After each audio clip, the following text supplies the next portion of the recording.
ভেজা চালের গুঁড়ো দিয়ে করলে কিন্তু জল না দিলেও হতো, কিন্তু এটা যেহেতু শুকনো চালের গুঁড়ো সেই জন্য এর মধ্যে অল্প একটু জল দেব।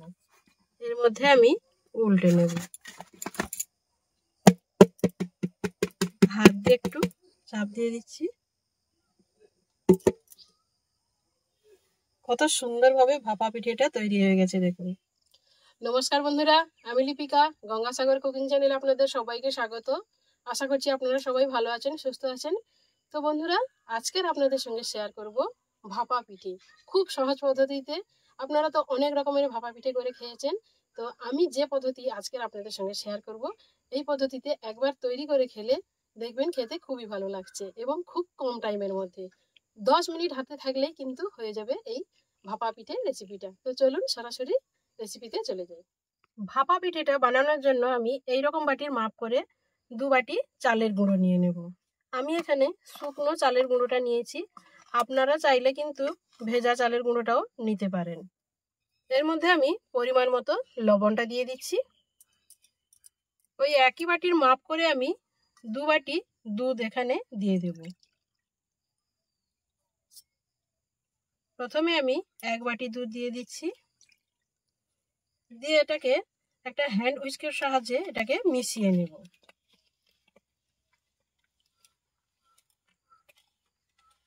আবারও 1 বাটি দুধ আমি এর মধ্যে দিয়ে দেব। মোট 2 বাটি দুধ এখানে দিয়ে দিলাম। 2 বাটি চালের জন্য কিন্তু 2 বাটি দুধই দিতে হবে। এটাকে খুব ভালো মতো আমি 2 মিনিট মতো এইভাবে মিশিয়ে নেব। এটাকে খুব ভালো মতো মিশিয়ে নিয়েছি। এবারে আমি ঢাকা দিয়ে 5 মিনিটের জন্য রেস্টে রেখে দেব। আর এই ভাপা পিঠেটার জন্য একটা পুর রেডি করে নেব। তার জন্য উনুন ধরিয়ে একটা কড়া বসিয়ে দিচ্ছি। পিঠের পুরটা তৈরি করার জন্য আমি উনুন ধরে কড়া বসিয়ে দিয়েছি। একটা নারকেলকে কুড়িয়ে নিয়েছি, এবারে নারকেল কোড়াটা কড়ার মধ্যে দিয়ে দিচ্ছি। আর এখানে দিয়ে দেব আখের গুড়। আপনারা চাইলে এখানে খেজুরের গুঁড়ো দিতে পারেন অথবা চিনি দিয়েও এটা তৈরি করতে পারেন। গুড় আর নারকেলটাকে খুব ভালো মতো মিশিয়ে নেব।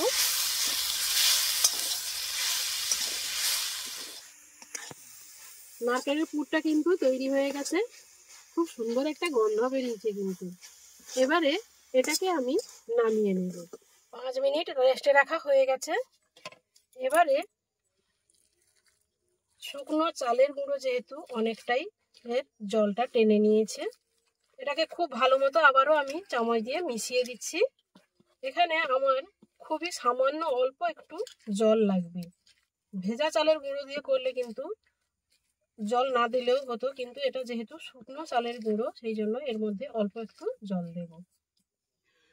খুবই কম পরিমাণে জলটা দিয়ে দিচ্ছি, দিয়ে এটাকে আমি মিশিয়ে নেব। এবারে এর মধ্যে আমি বেকিং পাউডার 1 চামচ মিশিয়ে দেব। বেকিং সোডা কিন্তু নয়, বেকিং পাউডার।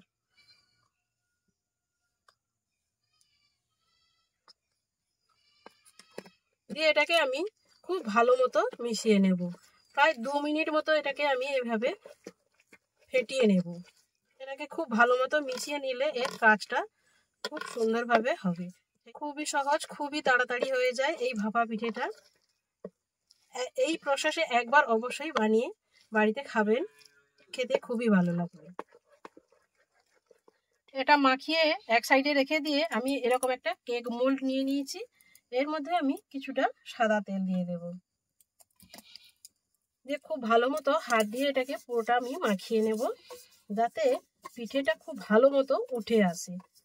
এবারে এই কেক মোল্ডের মধ্যে আমি এই ব্যাটারটার অর্ধেকটা দিয়ে দেব। পুরোটা কিন্তু এখন দেব না, আমি এখন অর্ধেকটা দিয়ে দিচ্ছি। ভালো মতো খেলিয়ে নেব, চারিদিকে একটু হাত দিয়ে ঝাঁকিয়ে নেব যাতে কোথাও হাওয়াটা না থেকে থাকে। খুব ভালো মতো এটাকে আমি সেট করে নিয়েছি। এবারে এদিকে উনুনে একটা কড়া বসিয়ে জল বসিয়ে দিয়েছি। জলটা কিন্তু টকবক করে ফুটছে। এরকম একটা স্ট্যান্ড দিয়ে দিচ্ছি। এবারে স্ট্যান্ডের উপর কেক মোল্ডটা বসিয়ে দেব, দিয়ে আমি এইভাবে ঢাকা দিয়ে 2 মিনিট ভাপিয়ে নেব। 2 মিনিট হয়ে গেছে, ঢাকাটা খুলে আমি যে নারকেলের পুরটা তৈরি করে রেখেছি সেইটা আমি এবার এর উপর ছড়িয়ে দেব।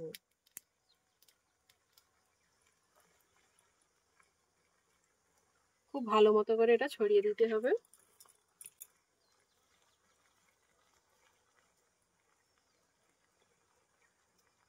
যেন চারিদিকে এটা ভালোভাবে সমানভাবে হয়, সেই জন্য আমি একটু হাত দিয়ে এটাকে ছড়িয়ে ছড়িয়ে দিচ্ছি। এই পুরটা দিলে খেতে খুবই সুন্দর লাগে।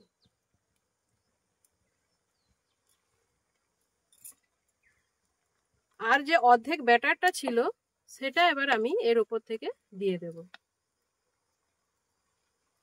দিয়ে সমানভাবে চারিদিকে ছড়িয়ে দেব।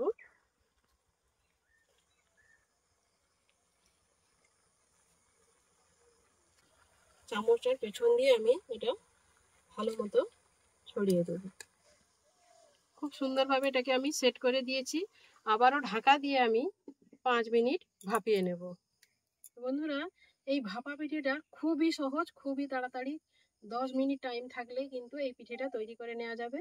তো বন্ধুরা, রেসিপিটা ভালো লাগলে অবশ্যই লাইক করবেন, আর বাড়িতে যদি এইভাবে বানান কমেন্টে জানাবেন, আর চ্যানেলে নতুন এলে অবশ্যই চ্যানেলটি সাবস্ক্রাইব করে আমার সঙ্গে থাকবেন। 7 মিনিট হয়ে গেছে, আমি এটা ঢাকা খুলে দেখে নিচ্ছি। পিঠেটা কিন্তু একদম রেডি হয়ে গেছে। এটাকে আমি নামিয়ে নেব। আমি 5 মিনিটের জায়গায় 7 মিনিট রেখেছিলাম। খুব সুন্দরভাবে এটা কুক হয়ে গেছে। এটা আমি এবার নামিয়ে নিচ্ছি। এটাকে আমি বেশ কিছু সময় ঠান্ডা করে নেব, তারপর আমি ফিরে আসছি। পিঠেটাকে ঠান্ডা করে নিয়েছি। এবারে হাত দিয়ে এরকম টানলে কিন্তু সুন্দরভাবে সাইডগুলো ছেড়ে যাচ্ছে, দেখুন। তাও আমি ছুরিটা দিয়ে একটু ধারগুলো আমি এইভাবে ছুরিটা দিয়ে ছাড়িয়ে নেব।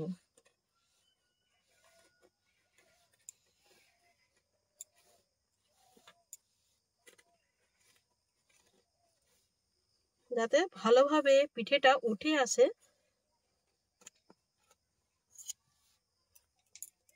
এবার এরকম একটা প্লেট নিয়ে নিয়েছি, এর মধ্যে আমি উল্টে নেব। হাত দিয়ে একটু চাপ দিয়ে দিচ্ছি। কত সুন্দর হয়েছে দেখুন পিঠেটা, কত সুন্দরভাবে ভাপা পিঠেটা তৈরি হয়ে গেছে দেখুন। এবার এটাকে আমি কেটে আপনাদের দেখাচ্ছি।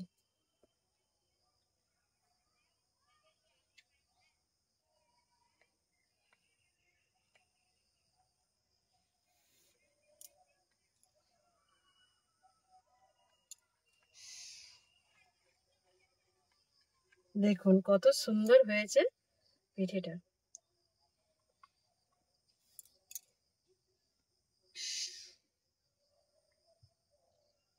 তো ভাপা পিঠেটা খুব কম টাইমের মধ্যে আমি তৈরি করে নিলাম।